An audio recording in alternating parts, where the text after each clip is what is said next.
Bienvenidos. Hoy en la galería te traemos la pintura de Nicolas Poussin titulada Los Pastores de Arcadia, una verdadera obra de arte del pintor francés. Comenzamos.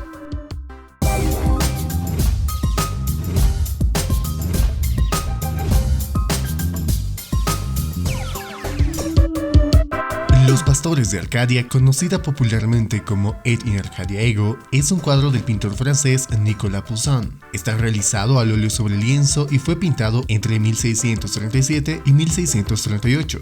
La obra pertenece al género mitológico, alegórico y bucólico, y representa a tres pastores idealizados y una dama dispuestos ante una tumba austera. Poussin sitúa a unos pastores con sus atributos, coronas y bastones, en un paisaje plácido y luminoso. Han perdido todo gesto de turbación ante la muerte. El cráneo que había en una versión anterior ha desaparecido. Su actitud de leer y descifrar nos indica que son pastores cultos. La frase es un memento mori, frase que recuerda la mortalidad humana. Et in Arcadia Ego, que se podría interpretar como yo la muerte reino incluso en Arcadia. Sin embargo, el biógrafo de Poussin, André Felibien, interpreta que quiere decir la persona enterrada en esta tumba ha vivido en Arcadia. En otras palabras, que ellos también, en un tiempo, disfrutaron de los placeres de la vida sobre la tierra.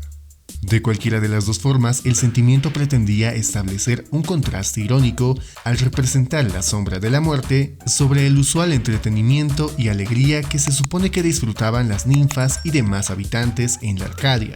Tradicionalmente se considera un símbolo de la caducidad de la vida, incluso en sus momentos más idílicos.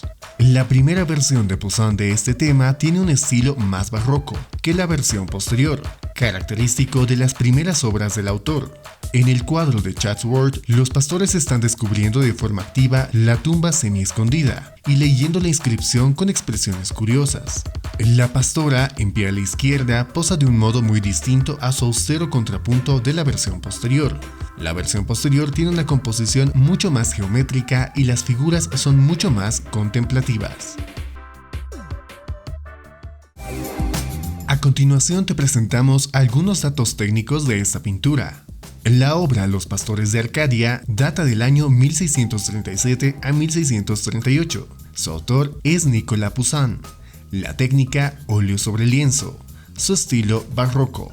Tiene una medida de 85 por 122 centímetros y se encuentra en el Museo del Louvre en París, Francia. Dale me gusta si el video te gustó y coméntanos tu opinión acerca de esta pintura. Cuéntanos qué otras obras de arte te gustaría ver en este espacio y no olvides suscribirte al canal y activar las notificaciones. Eso fue todo por hoy, hasta el próximo video.